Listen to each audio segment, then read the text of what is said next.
بسم الله الرحمن الرحيم.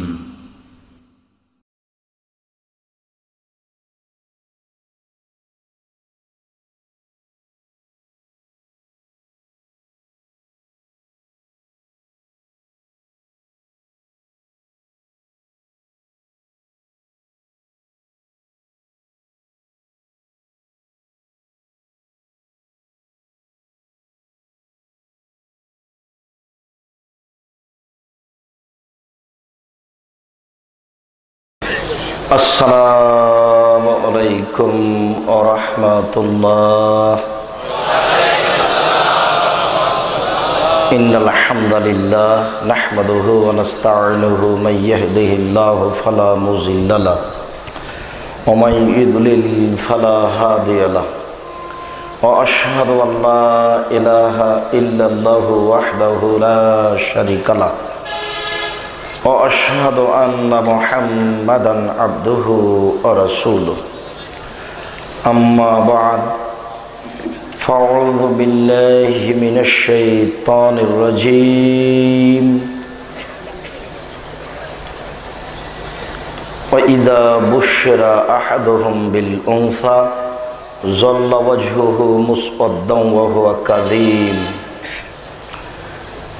أنا عبد الله بن مسعود رضي الله تعالى عنه قال قال رسول الله صلى الله عليه وسلم يا معشر الشباب من استطاع منكم الباءة فليتزوج فإنه أغض للبصر وأحسن للفرج فإن لم يستطع فعليه بالصوم فإن له وجر رواه البخاري ومسلم। সম্মানিত উপস্থিতি, প্রশংসা আল্লাহর জন্য, শান্তি অবতীর্ণ হোক আল্লাহর রাসূলের উপর সাল্লাল্লাহু আলাইহি ওয়াসাল্লাম। আজকের দিনই বৈঠকে সংক্ষিপ্ত বক্তব্যের বিষয় নারীদের মর্যাদা ও অধিকার। নারীদের মর্যাদা ও অধিকার সম্পর্কে গুরুত্বপূর্ণ তথ্যবহুল বিবরণের চেষ্টা করব ইনশাআল্লাহুল আজিজ। উল্লিখিত বিষয়ের উপরে কথা বলার পূর্বে আপনাদের সাথে আজকের জন্য জরুরি কথা যে বিচারের মাঠে আল্লাহ তাআলা মানুষকে অনেক পদ্ধতিতে পরীক্ষা করবেন। তার 4টি পদ্ধতিতে জরুরিভাবে অপরাধী প্রমাণ করবেন। 4টি পদ্ধতিতে মানুষ যদি অপরাধী প্রমাণ হয়ে যায় তখন সে নিজেই বুঝবে যে আমি জাহান্নামের হকদার। তখন তার আর আপত্তি থাকবে না জাহান্নামে যেতে, এবং সে মনেও করবে না যে আমার প্রতি অন্যায় করা হলো। তার একটি হচ্ছে প্রত্যেক মানুষকে তার নেকি ও পাপ দেখানো হবে, সে দেখতে পাবে। আল্লাহ তাআলা বলেন মিসকালা যারাতিন খায়রান ইয়ারা মিসকালা যারাতিন শাররান ইয়ারা। কেউ যদি বিন্দু মাত্র নেকি করে থাকে সে দেখতে পাবে, কেউ যদি বিন্দু মাত্র পাপ করে থাকে তাহলে সে দেখতে পাবে। কখন সে অন্যায় করেছে ওই পুরো অন্যায়ের অবস্থাটা দেখতে পাবে। কোথায় ও সুদের অঙ্ক কষল ওই অবস্থা দেখতে পাবে। কোথায় অশ্লীল কাজে লিপ্ত হলো ওই অবস্থাও দেখতে পাবে। দেখেই বুঝে নিবে এই পাপ সেই পাপ, এই পাপ সেই দিনের পাপ। এটা হয়, এমনটা হয় যে আজকে আপনি আমাকে দেখলেন বা আপনাকে দেখলাম, তারপর আমি ভুলে গেছি। অনেক দিন পরে আপনার সাথে সাক্ষাৎ, তো আপনাকে দেখেই মনে পড়ে গেল, হ্যাঁ ওহো আপনি তো সেই ব্যক্তি, ওই যে আপনাকে দেখেছিলাম সেই দিন ওখানে। এমন হয় না? অথচ দেখার পর আপনি তাকে ভুলে গেছেন। কিন্তু এমন একটা দিন চলে আসবে, সেই দিন দেখে আপনি মনে পড়ে যাবে আপনার যে এই ব্যক্তি সেই ব্যক্তি। ঠিক পাপ দেখেই বুঝতে পারবে এই পাপ সেই পাপ। 2, পাপ যেখানে ঘটছে সেই জায়গা কথা বলবে। এটা খুব জটিল ও কঠিন, কোনোটার চেয়ে কম নয়, তবে জায়গা কথা বলবে এটা খুব জটিল। আর মাটি কথা বলবে এ কথা ঠিক, তার মুখ না থাকলেও এটা এখন মানুষের কাছে ভারী নয়। কেন? মোবাইলের মুখ নেই, তবু মোবাইল কথা বলতে পারে। এটা তো সবার কাছে পরিচিত, সবাই জানছে যে মোবাইল কথা বলছে, অথচ মুখ নেই। মানুষের তৈরি মোবাইল যদি মুখবিহীন কথা বলতে পারে, তাহলে আল্লাহর আদেশে চলে মাটি, মাটি মুখ ছাড়া কথা বলতে পারে না? আল্লাহ তাআলা বলছেন, ইয়াউমাইজিন তুহাদ্দিসু আখবারাহা, সেই দিন মাটির উপরে যা কিছু ঘটছে সব মাটি টপ টপ টপ টপ করে বলে দিবে। বড় বিপজ্জনক ব্যাপার।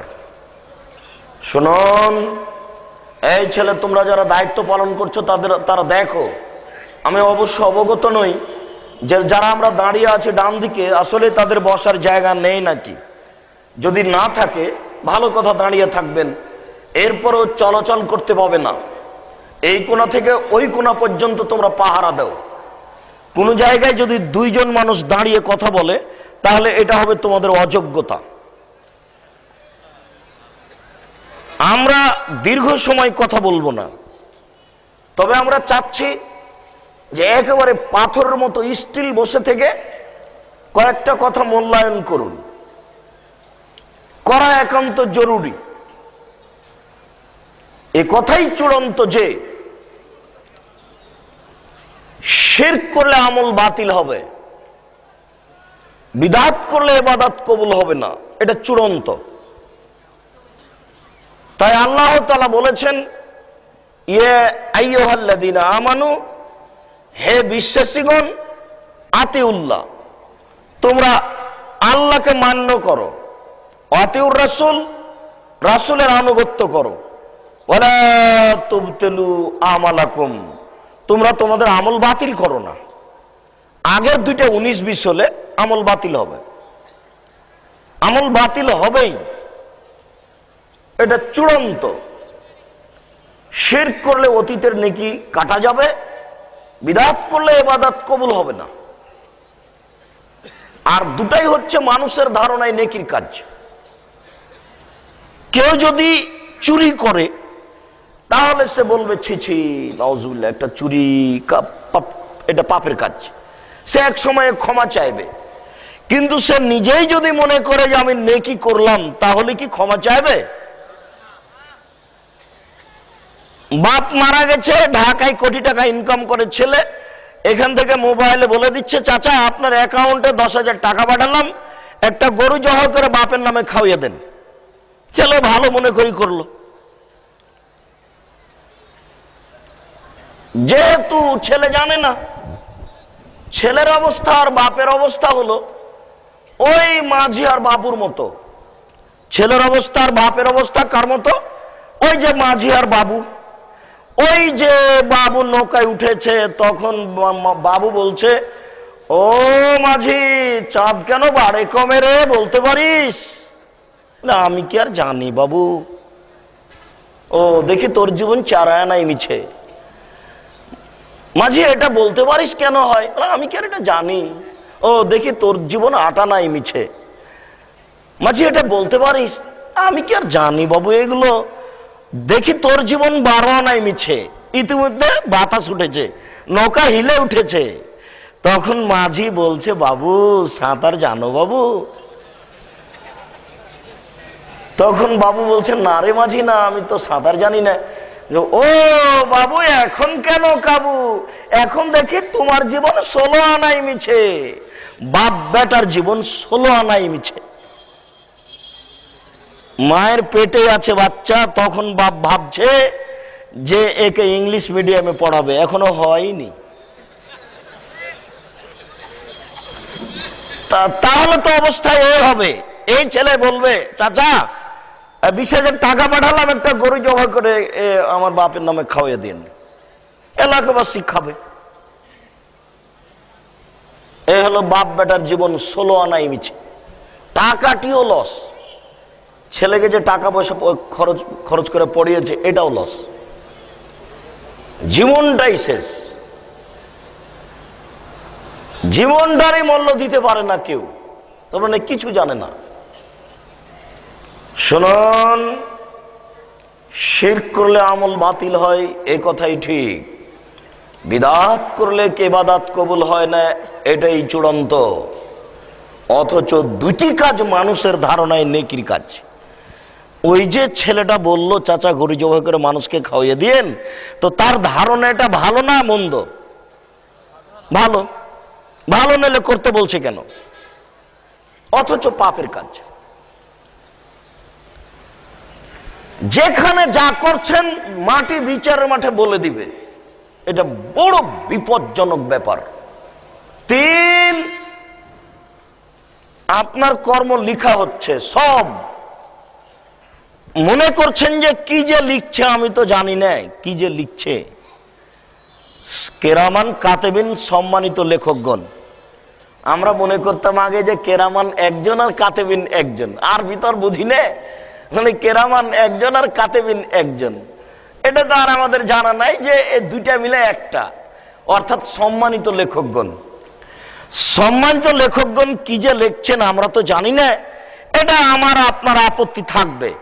তো কালকে আল্লাহ বিচারের মাঠে বলবে, এ নাও ইকরা, নেও তোমার খাতা নেও, ইকরা কেতাবা, তুমি তোমার খাতা নিজে পড়ো। তখন আপনি পড়বেন আর বলবেন, মালে হাদাল কিতাব লা ইউগাদিরু সাগীরাতান ওয়ালা কাবীরা, কি আশ্চর্য ধরনের খাতা, জীবনের ছোটটাও লেখা আছে বড়টাও লেখা আছে। তখন কি আর আপনি বলতে পারবেন যে কেরামান কাতিবিন কি যে লিখেছেন?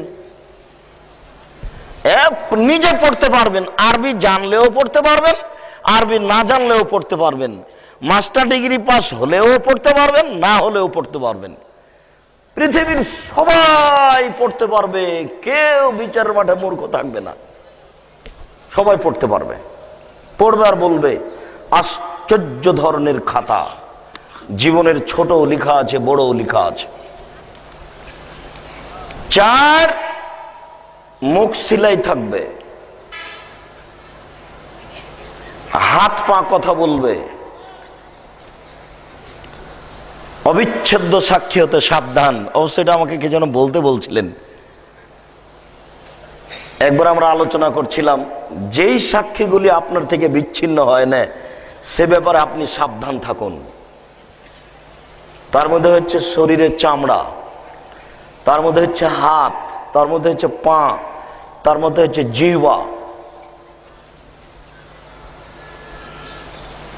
আপনি আবার বলবেন বিচারের মাঠে, এই জিহ্বা চামড়া, কেন তুমি আমার বিরুদ্ধে কথা বলছো? তখন জিহ্বা চামড়া বলবে, আমি কি করব? আল্লাহ তাআলা আমাকে বলাচ্ছেন, আনতাকানিল্লাহ তাআলা, আল্লাহ আমাকে বলাচ্ছেন। আল্লাহ আমাকে বললেন যে চামড়া তুমি কথা বলো, হাত তুমি কথা বলো, জিহ্বা তুমি কথা বলো। তখন সব বলবে,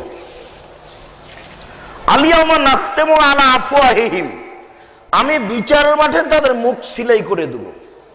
অতুকাল্লিমুনা আইদিহিম, তাদের হাত কথা বলবে। ওয়াতাশহাদু আরজুলুহুম বিমা কানু ইয়াকসিবুন, তারা যা করেছে এই বিষয়ে হাতের বলা শেষ হলে পায়ে সাক্ষী দিয়ে বলবে ঠিক বলেছে। এই 4টা ব্যাপারে আপনারা খুব সোচ্চার সাবধান থাকুন। এইভাবে অপরাধী প্রমাণ করার পরে আল্লাহ বলবেন, এখন জাহান্নামে যাও।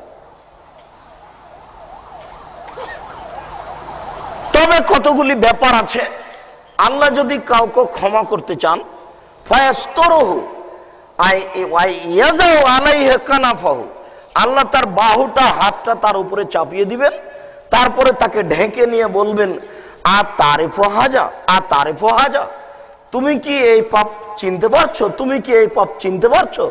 তুমি কি এই পাপ চিনতে পারছো? তখনও বলবে, কুলনা নাম নারিফা হাজা ও আরিফা, জি আমি এই পাপ চিনতে পারছি। তখন আল্লাহ বলবেন, আচ্ছা ঠিক আছে, যেহেতু তুমি চিনতে পারছো, তা আমি এগুলো দুনিয়াতে লুকিয়ে রেখেছিলাম, এই পাপগুলো আমি কাউকে জানতে দিইনি, এগুলো দুনিয়াতে লুকিয়ে রেখেছিলাম, আর আজকে ক্ষমা করে দিলাম, যাও জান্নাতে চলে যাও। এরকম একটা পরিস্থিতি আসতে পারে আপনার, আপনি আজ থেকে সে তার জন্য প্রস্তুতি নেন। রাতে উঠে 2 রাকাত সালাত আদায় করে কান্নাকাটি করবেন, ভুল হয়েছে তুমি আমাকে মাফ করো। তাহলে যেগুলো আপনি করেছেন এগুলো ঢেকে দিবেন, বিচারের মাঠে আবার দেখাবেন। এটা কি মনে পড়ে? এটা কি মনে পড়ে? তখন আপনি ভাববেন যে আমার হয়ে গেছে জাহান্নাম, বুঝতে পারছি। কিন্তু যেহেতু আপনি কান্নাকাটি করেছেন, তখন এগুলোর কাউকে দেখতে দিবেন না। এগুলো তিনি হাত দিয়ে বাহু দিয়ে আপনাকে ঘেরে নেবেন। আপনাকে ঘেরে নিয়ে বলবেন, এটা কি চিনতে পারো, এটা কি চিনতে পারো, এটা কি চিনতে পারো? তখন আপনি বলবেন, জি আমি এগুলো চিনতে পারি। তখন সে বলবে যে জীবন গেছে, ধ্বংস হয়েছে। তখন আল্লাহ বলবেন যে না, যেহেতু আমি দুনিয়াতে কাউকে জানতে দিনি, ইচ্ছা করলে আমি জানতে দিতাম, যখন আমি দুনিয়াতে জানতে দিনি তখন আজকে তোমাকে মাফ করে দিলাম, জান্নাতে যাও। এরকম একটা পরিবেশ আপনার জন্য আসতে পারে। নিরাশার কিছু নেই, কেউ নিরাশা হবেন না। এই ছেলেরা, ওই লোকগুলি এখনো হাঁটাহাঁটি করে কেন? তো তোমরা কি করছো? তোমরা তাদেরকে এই এলাকা ত্যাগ করার জন্য অনুরোধ করো। তার মানে রাতও গভীর হয়েছে, সবাই এত দীর্ঘ সময় থাকতে পারবে এটা আমরা চাই না, কামনা করি না, মানুষের সমস্যা আছে। তা আমরা বলছি যে দ্রুত স্থান ত্যাগ করতে হবে, আর নইলে তোমরা বসার জন্য অনুরোধ করো। যেহেতু চলাচল আমি পছন্দ করি না, কাজে এটা আমি চাই না যে আপনি কষ্ট পান। বাস চুপচাপ পাথরের মতো কিছুক্ষণ কথা, আর না হলে স্থান ত্যাগ। এক একটা কথার 1 কোটি টাকা মূল্য, এটা ভাবতে হবে। আর আমি আপনাকে কোনো ইউসুফ জুলাইখার কাহিনী শোনাতে আসিনি, এটা আপনি মনে করিয়েন না। আর আমার জীবনে আমি কোরআন হাদিস ছাড়া কিছু বুঝিও না। আমি এটাই ভালোবাসি, অন্য কিছু আমি চাই না। আর এর ফলাফল আমি খুব ভালো দেখতে পাই। আল্লাহ বললেন, ইয়া রাসূল, হে রাসূল, বাল্লিগ মা উনজিলা ইলাইক, আপনার কাছে যা দেওয়া হয়েছে এটা পৌঁছে দেন। আল্লাহ রাসূল বলছেন যে বাল্লিগু আন্নী ওলায়া, আমার যদি একটা কথা জানা থাকে তাহলে আর একজনকে জানিয়ে দাও। বাস এই দুটা কাজ জানিয়ে দিতে হবে। কোরআন আর হাদিস, কোনো কথা নেই, কিসসা নাই, কাহিনী নেই, ভোট নেই, নেতৃত্ব নেই, কিছু নেই। বাস পৌঁছে দেওয়ার আপনার দায়িত্ব। আপনি পৌঁছে দেন নারী নেতৃত্ব হারাম, আপনি পৌঁছে দেন যে পুতুল কিনা বেচা হারাম। বাস আল্লাহ রাসূল বললেন, আল্লাহ তাআলা হারাম করেছেন বায়াল খামরে, মদ কিনা বেচা, অল মাইতাতে, মরা প্রাণী কিনা বেচা, অল খিনজিরে, শুকুর শোর কিনা বেচা, অল আসনামে, পুতুল কিনা বেচা। আপনি কি শোরের ব্যবসা করতে রাজি? শোর, শুকুর বুঝেন? শুকুর, শুকুর কি কিনা বেচা করতে রাজি? তাহলে রাসূল শুকুরের পরে পুতুল রেখেছেন। শুকুর কিনা বেচা যেমন হারাম, পুতুল কিনা বেচা তেমন হারাম। বহুবার বলেছি, আজকেও বলছি, বাড়িতে যাওয়ার পরে বাড়িতে ঢুকে বোকা স্ত্রী যত পুতুল ছবি মূর্তি রেখেছে, আর যত অ্যালবামে আপনার বান্ধবীর ছবি আছে, আর যত মূর্তি আছে নেতা নেত্রী, সব একবারে ছিঁড়ে ভেঙে চুরে একাকার করে শুবেন, না হলে আপনি বক্তব্যের সাথে মুনাফিকি করছেন। আপনি নিজেকে বলেন আমি মুনাফিক, আমি কথা শুনে মানি না, আমি কথা শুনে মানি না, এমনি দেখতে এসেছি, এবং এটাই ঠিক, আপনি দেখতে এসেছেন। না মানার কি আছে আপনার? আপনি মুসলিম নন? না মানার কি আছে আপনার? আপনি মুসলিম তো, অথবা আপনার না মানার কি আছে? মানতেই হবে, এটাই ঠিক, আপনি মানতে বাধ্য।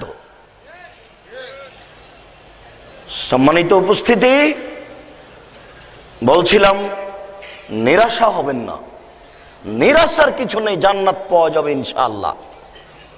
আবু হুরায়রা রাদিয়াল্লাহু তাআলা আনহু বলেন, রাসূল সাল্লাল্লাহু আলাইহি সাল্লাম বলেছেন, ওয়াদানি রব্বি, আমার প্রতিপালক আমার সাথে ওয়াদা করেছেন, আই ইউদখিলা মিন উম্মতি ৭০,০০০ বেগারে হিসাব ওয়ালা আযাব, আমার উম্মতের ৭০,০০০ মানুষকে আল্লাহ বিনা হিসাবে জান্নাত দিয়ে দিবেন। মা কুল্লে আলফিন সাবুনা আলফ, আরো প্রত্যেক হাজারের সাথে আরো 70, আরো প্রত্যেক হাজারের সাথে আরো 70,000 বিনা হিসাবে জান্নাতে দিবেন। এরপরে আমার প্রতিপালক আমাকে বলেছেন যে বিচারের মাঠে আল্লাহ ওই জাহান্নামের ভিতরে অঞ্জলি ঢুকিয়ে, অঞ্জলি রাজশাহী চাঁপাই নবগঞ্জের ভাষাতে খাবল, খাবলে করে, খাবলা করে, খাবল চাঁপাই নবগঞ্জের ভাষা, যে অঞ্জলিতে করে 3 অঞ্জলি মানুষ জাহান্নাম থেকে বের করে আল্লাহ জান্নাতে দিয়ে দিবেন। তাই তো জনাব ডক্টর শহীদুল্লাহ রাহিমাহুল্লাহ বলেছিলেন মাওলানা আব্দুল্লাহ আল কাফি আল কুরাইশিকে, জনাব আল্লাহর হাত কি ছোট? আল্লাহর হাত তো জাহান্নামের চেয়েও বড়। 3 বার কেন, একবারই তো সব মানুষ চলে আসবে, ফেরাউনও তো আসতে পারে। তখন মাওলানা আব্দুল্লাহ আল কাফি আল কুরাইশি রাহিমাহুল্লাহ বলেছিলেন, জনাব মনে রাখবেন, অন্তরে ঈমান থাকবে না যার, অঞ্জলিতে আসার সুযোগ হবে না তার।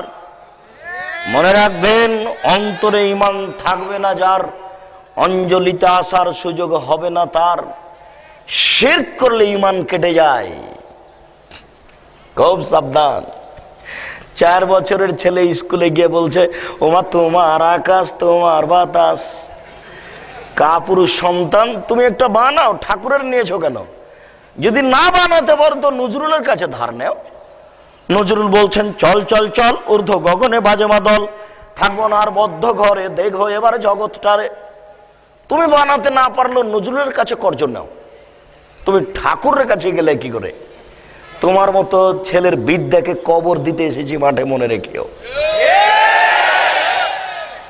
আর তোমার পিতে মাস্টার ডিগ্রি পাস মানুষ ডান দিকে বসে থাকে, আর তোমার মা মাস্টার ডিগ্রি পাস মানুষ হাই স্কুলের শিক্ষিকা বাম দিকে থাকে, আর তুমি কানে ইয়ারফোন লাগিয়ে ইন্ডিয়ার গান শোনো।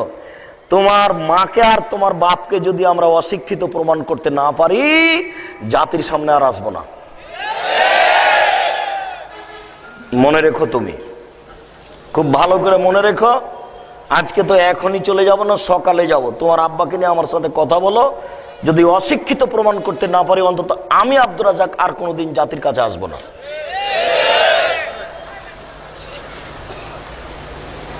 এক সময়ে নারীদের দাম দেওয়া হয়নি, নারীকে মাটিতে পুঁতে দেওয়া হতো। ওর নাম জাহেলিয়াতের যুগ, বন্যতার যুগ, বর্বরতার যুগ, অসভ্যতার যুগ। সেই যুগ আবার ফিরে এসেছে। নারীরা পশু প্রাণীর মতো ছিল। আমি কোনো কাহিনী বলি না, তবে ছাত্র জীবনের একটা কথা। এমরুল কায়েস একজন কবি, আরবিতে সবচেয়ে বড় কবি হলো এমরুল কায়েস। যেমন মানুষ মনে করছে যে বাংলাতে বড় কবি হলো ঠাকুর, অথচ রবি ঠাকুর সকাল থেকে কবিতা লিখতে লেগেছে। লিখতে লিখতে লিখতে লিখতে যখন আসর হয়েছে, তখন নজরুলের জন্ম, বা যখন জোহর হয়েছে তখন নজরুলের জন্ম। এবার নজরুল আর ঠাকুর লিখতে লাগলো 2 জন। লিখতে লিখতে যখন আসর হলো, তখন নজরুল লেখা বন্ধ হয়ে গেল। সন্ধ্যা পর্যন্ত ঠাকুর লিখতে থাকলো। তো জোহর থেকে আসর পর্যন্ত নজরুল যা লিখেছেন, ঠাকুরের চেয়ে কয়েক হাজার বেশি হবে। বুঝতে পারলেন না মনে হয় কথাটা? তার মানে ঠাকুরের লেখা অনেক আগে, অনেক দিন আগে থেকেই শুরু, আবার পরেও লিখেছেন। আর নজরুলের অনেকদিন আগে বন্ধ হয়ে গেছে। এরকম একটা ব্যাপার থেকে যাচ্ছে। তোমার বিষয়টি আমরা কেন এভাবে ভাববো না? তুমি কেন ওখানে যাবা? সম্মানিত উপস্থিতি, কবি এমরুল কায়েস তার নিজের বিবরণে বলছে যে আমি একবার মাঠে গেলাম, আমার বান্ধবী আরো সবাই পুকুরে নেমে গোসল করছে, তো ওরা কাপড় খুলে রেখে পুকুরে নেমে গোসল করছে। তো এবার সব কাপড়টুকু আমি নিয়ে, কাপড়গুলো গোছিয়ে নিয়ে আমি গাছের উপরে উঠে বসে আছি। ওরা নগ্ন হয়ে পানিতে নেমেছে, ওরা এখন দেখে যে কাপড় নেই, ও তো নুজে নিয়েছে, ইমরুল কায়েস নিয়েছে। তখন ওরা পানি থেকে এসে বলছে যে কাপড় দাও আমাদের। তখন ইমরুল কায়েস বলছে এসে এসে কাপড় নিতে হবে, একজন করে আসতে হবে। এটা জাহেলিয়ত, এটা বন্যতা, এটা বর্বরতা, এটা অসভ্যতা, এটাই জাহেলিয়ত, এটাই জাহেলিয়ত। এই জাহেলিয়ত আবার ফিরে এসেছে, নইলে মহিলারা এখানে এখনো মাথায় কাপড় না দিয়ে বসে থাকে কি করে? নইলে আপনার ওই বিশ্ববিদ্যালয়ের মাঠে সকাল 10টার সময়তে একজন যুবক একজন যুবতীর উরু রানের উপরে মাথা দিয়ে ঘুমিয়ে গেছে, কেউ কিছু বলে না, এটাই জাহেলিয়ত। একজন পুরুষের 100 জন বান্ধবী, এটাই জাহেলিয়ত। জেনা ফিরি, এটাই জাহেলিয়ত। জাহেলিয়তের যুগে নারীদের মূল্যায়ন ছিল না, তারা মাটিতে পুঁতে দিত নারীকে। আল্লাহ ওই নকশাটা উল্লেখ করছেন, ওয়াইদা বুশিরা আহাদুহুম বিল উনসা যাল্লা ওয়াজহুহু মুসওয়াদ্দান ওয়া হুয়া কাদিম। যখনই মেয়ের বাপকে বলা হতো যে তোমার মেয়ে জন্ম নিয়েছে, তেমনি হাতে হাতে বাপের মুখ একবারে কালো হয়ে যেত, মলিন হয়ে যেত। মনে হতো যে যেন বাপ বিষ পান করেছে, বিষের প্রতিক্রিয়া মুখ কালো হয়ে গেছে। ইয়াতাওয়ারা মিনাল কওমি মিন সুই মা বুশিরা বিহি। সে দোকান পাটে যেত না, হাটে বাজারে যেত না, মুখটা ভারী করে বাড়িতে লুকিয়ে থাকতো। কেন? দোকানে গেলেই কেউ বলবে কি খবর আহমদ, তোমার নাকি মেয়ে হয়েছে, ডিপিএস খুলো গো, ডিপিএস খুলো। খালার বাড়ি গেলে খালা কি খবর বাবা, তোমার নাকি মেয়ে হয়েছে। আর পরস্পর দুইটা যদি মেয়ে হয় তাহলে বেকুফ জ্ঞানহীন, ওর মাথায় গোবর আছে, ওই বউকে তালাক দিবে।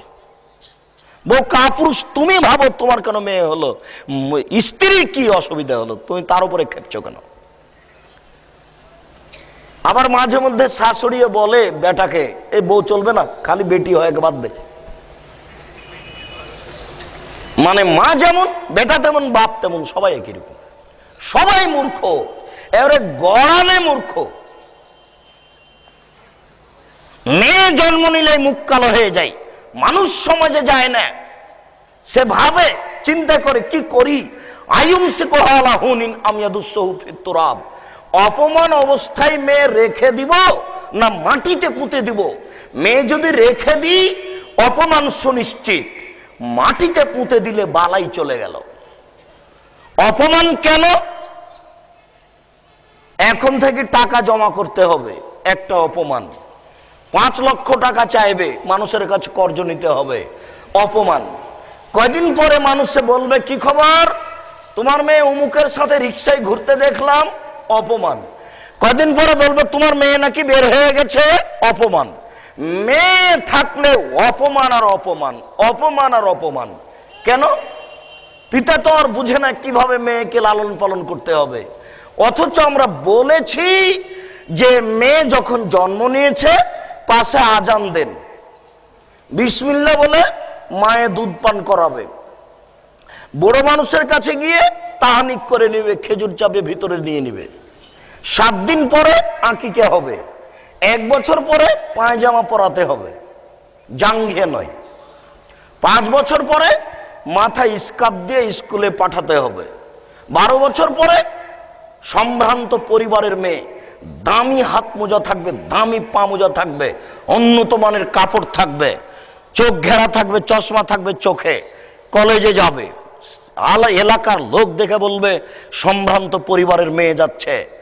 কালকে এসেছিল তার বন্ধু একটা বই নিতে, তখন তার আব্বাকে বলছে, আব্বা আহমদ আমার বন্ধু একটা বই নিতে এসেছে, আব্বা এই বইটা দিয়ে আসেন, আর একটু চা দিয়ে আসেন আব্বা, বাইরে তাকে বসতে দেন।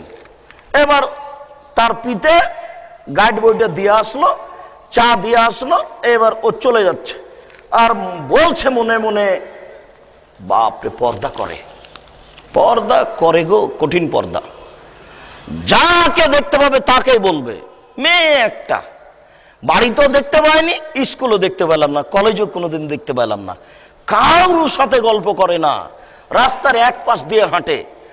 বিবাহের লাইন লেগে যাবে কয়দিন পরে, লাইন তো লাগবে, কেউ কেউ বলবে কত টাকা লাগে দিব, তবে তাকে মেয়ে দিতেই হবে। আর যদি মেয়ে এরকম হয়, বোরখা পরে কলেজে গেছিল, বন্ধু এসেছে, ভিতর থেকে বলছে ভাইয়া আসো ভিতরে।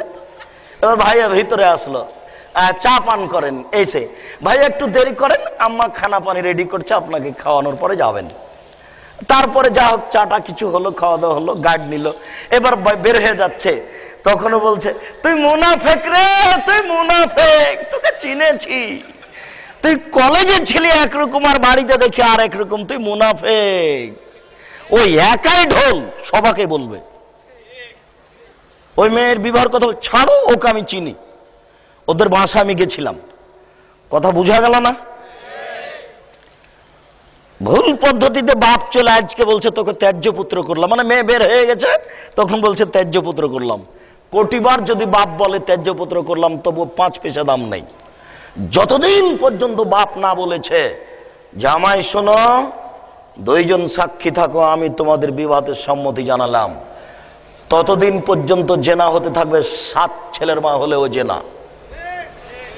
যে মেয়ে বের হয়ে বিবাহ বসেছে কোর্টে, ওই বিবাহ বাতিল, ওই বিবাহ বাতিল, ওই বিবাহ বাতিল, কিয়ামত পর্যন্ত বাতিল থাকবে।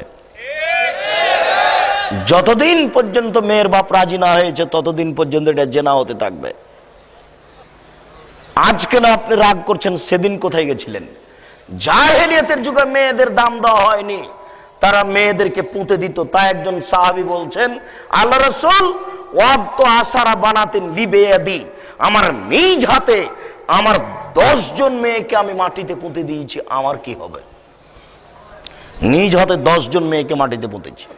মাটিতে পুঁতার বাস্তবতা ছিল, আগে একটা গর্ত তৈরি করে আসতো, এরপরে মেয়ের মাকে বলতো মেয়েকে সাজিয়ে দাও, মেয়েকে সাজিয়ে দিত, আম্মু চলো, আম্মুকে নিয়ে যেত, দিয়ে গর্তের পাশে বলতো আম্মু একটু দেখো তো গর্তের দিকে কি, তো মেয়েটা একটু তাকিয়ে দেখতো, তখন তার পিঠে পাটা ধরে গর্তে উল্টে ফেলে দিত।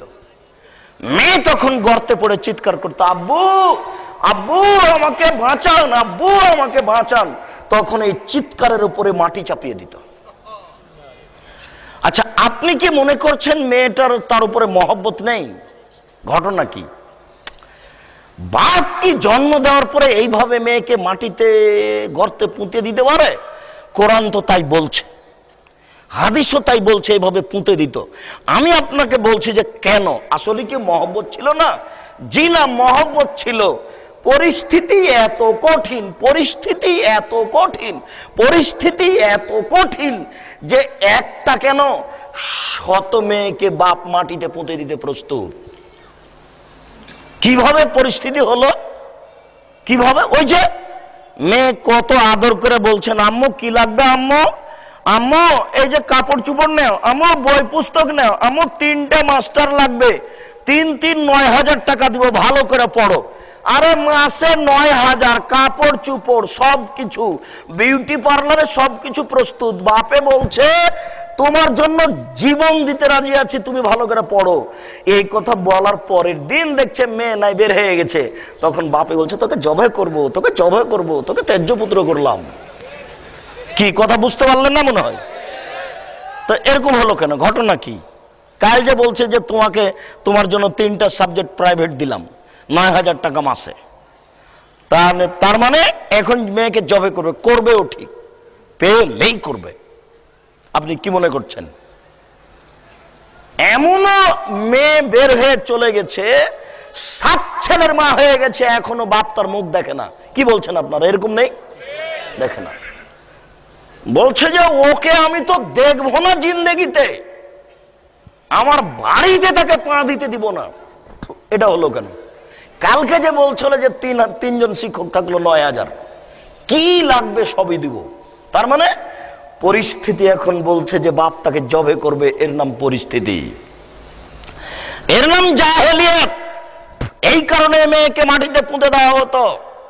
জাহেলিয়াতের যুগে নারীদের দাম দেওয়া হয়নি, ইহুদি খ্রিস্টান নারীদের দাম দেয়নি, হিন্দুরা নারীদের দাম দেয়নি। আজও হিন্দুরা মেয়েদের জমি দেয় না, জমি জায়গা অর্থ সম্পদ দেয় না।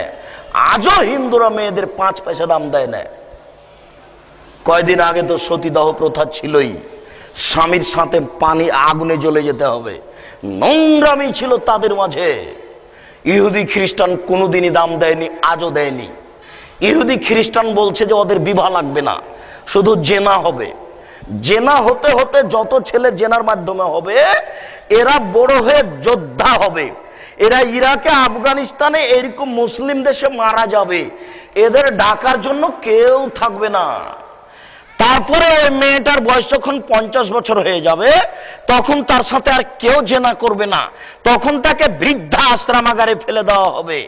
এবার যখন আয়া তাকে বলবে যে এটা খান, এটা খান, তখন ও অসুস্থ হয়ে চিৎকার করে বলবে, আয়া শোনো একটু, আয়া শোনো, আমার শরীরটা খুব ব্যথা, এটা দাও একটু, এটা দাও। বেশি যখন বারবার বলবে তখন মুখের উপরে লাথি দিয়ে চলে যাবে।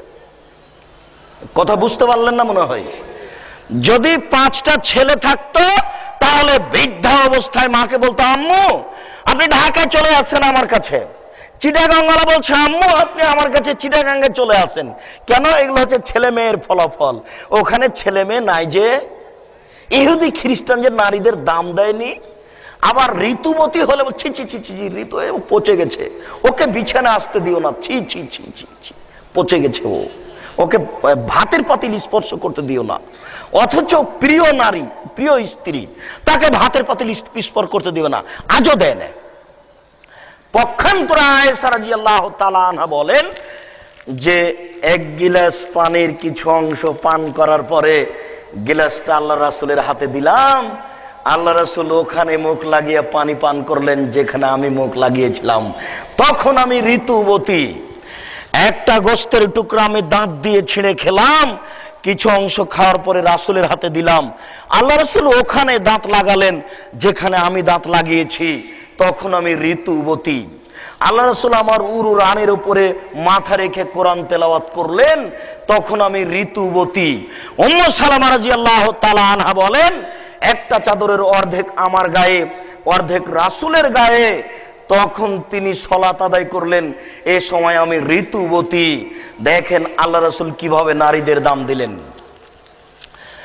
ইসলাম নারীদের দাম দিয়ে বলেছেন, আল্লাহ তাআলা বলেন, অকারনা ফি বুয়ুতিকুন্না ওয়ালা তাবাররাজনা তাবারুজাল জাহিলিয়াতিল উলা। এটা হচ্ছে নারী মর্যাদা পাবে তার প্রথম পদক্ষেপ। তোমরা বাড়িতে থাকো, বন্যতার যুগে, বর্বরতার যুগে, অসভ্যতার যুগে নারীরা যেভাবে প্রদর্শনী চলতো, সেইভাবে তোমরা প্রদর্শনী দিয়ে চলো না। এইভাবে চলা হচ্ছে বন্যতা, বর্বরতা, অসভ্যতা। এখনো ঢাকা শহরে নারী দেখা যাবে, এটাই বন্যতা, এটাই বর্বরতা, এটাই অসভ্যতা। এরা নিজের মর্যাদা হারিয়ে ফেলেছে, এদেরকে জবে করবে বাপ, এদেরকে মাটিতে পুঁতে দিবে বাপ। কথা বুঝতে পারেননি? তবে এই পরিস্থিতি সুন্দর করতে পারে পিটাই। পিটাই যদি কঠোর হয় তাহলে এই পরিস্থিতি সুন্দর করা যাবে, তাছাড়া সম্ভব নয়। এ কারণে রাসূল সাল্লাল্লাহু আলাইহি সাল্লাম বলেছেন, তুমি তোমার স্ত্রীর উপরে 5টা জিনিস পালন করিও। তুমি তোমার স্ত্রীর উপরে 5টা হক পালন করিও। 1, যে মানের খাচ্ছ সে মানের খাওয়ায়। 2, যে মানের পড়ছো সে মানের পড়ায়। 3, কখনো স্ত্রীকে কটু কথা বলো না, সব সময় প্রশংসা করিও, সব সময় প্রশংসা করিও। যুবক, তোমাকে বলে গেছি তোমার ভালো বোন আছে, আগামীকাল সন্ধ্যা হতে হতে যৌতুক ফেরত দেওয়ার কথা আছে। জানি না তুমি ফেরত দিয়েছো কিনা। স্ত্রীকে কটু কথা বলার জন্য যৌতুক নিয়েছ, যৌতুক হারাম। যৌতুকে টাকা দিয়ে চাউল কিনে ভাত খেয়ে ইবাদত কবুল হবে না। শুনে রাখো। 5, জরুরি প্রয়োজন ছাড়া স্ত্রীকে বাড়ি ছাড়া অন্য জায়গায় থাকতে দিও না। জরুরি প্রয়োজন ছাড়া বাড়ি স্ত্রীকে অন্য জায়গায় থাকতে দিও না। সম্মানিত উপস্থিতি, রাসূল সাল্লাল্লাহু আলাইহি সাল্লাম নারীদের মর্যাদা উল্লেখ করে বলেছেন, ওরা যদি 4টা কাজ করতে পারে, এই ছেলে বসো। এই ছেলেরা উঠছে কেন? আমরা আলোচনার শেষের অংশে চলে আসছি, মনে কিছু নেবেন না। আমি এত দেরিতে আসতে চাইনি, যেহেতু নীতিগতভাবে আসতে হয়েছে। আমরা তো 12টায় আলোচনা শেষ করে দিই, কাজেই আমরা আপনাদের কষ্ট দিতে চাচ্ছি না। আবার আপনারা আমাদের সংগঠনের অনেক বই পুস্তক আছে, সেগুলো নেবেন।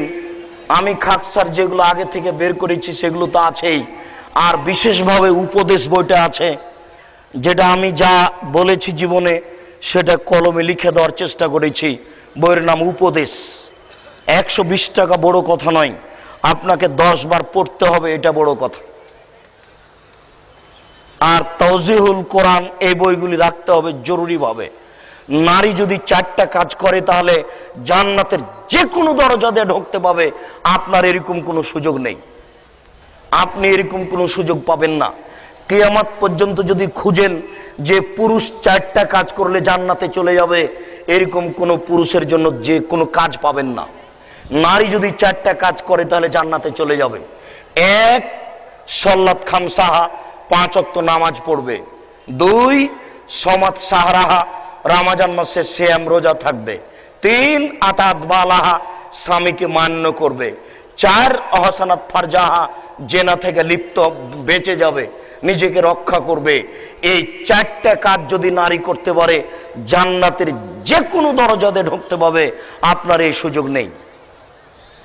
রাসূল সাল্লাল্লাহু আলাইহি সাল্লাম বলেছেন, নারী যদি 3টা কাজ করতে পারে জান্নাতের যে কোনো দরজাতে ঢুকতে পাবে। 1, স্বামীকে ভালোবাসতে পারে। 2, বেশি বেশি বাচ্চা দিতে পারে। 3, স্বামী যদি রাগ করে হাত ধরে বলে যে আমি যতক্ষণ পর্যন্ত তুমি খুশি না হবে ততক্ষণ পর্যন্ত আমি দাঁতে কিছু চাবাবো না। এই কথা যদি স্ত্রী বলতে পারে তাহলে স্ত্রী জান্নাতে চলে যাবে। সম্মানিত উপস্থিতি, 2টা মেয়েকে যদি লালন পালন করে তাহলে সে জান্নাতে যাবেই। 2টা মেয়ে যদি কেউ লালন পালন করে তাহলে সে জান্নাতে যাবেই। 2টা মেয়ে যদি কেউ লালন পালন করে তাহলে সে জান্নাতে যাবেই। 10টা ছেলে উচ্চ শিক্ষিত করে কেউ জান্নাতে যাবে, এ কথা আল্লাহ রাসূল বলেননি। 10টা ছেলেকে উচ্চ শিক্ষিত করে বাপ জান্নাতে যাবে, এ কথা কেউ বলেননি। অতএব নারীদের মর্যাদা ভিন্ন, বরং পুরুষের চেয়ে অনেক বেশি। আমরা নারীকে মূল্যায়ন করার চেষ্টা করি। আল্লাহ আমাদের তৌফিক দান করুক, আল্লাহুম্মা আমিন। আল্লাহ, আমাদের যারা মারা গেছে তুমি তাদের কবরের শাস্তি মাফ করো। আমরা যারা অসুস্থ তুমি তাদের আরোগ্য দান করো। আমরা যারা বেঁচে আছি তুমি তাদের রাসূলের পদ্ধতি অনুযায়ী চলার তৌফিক দান করো।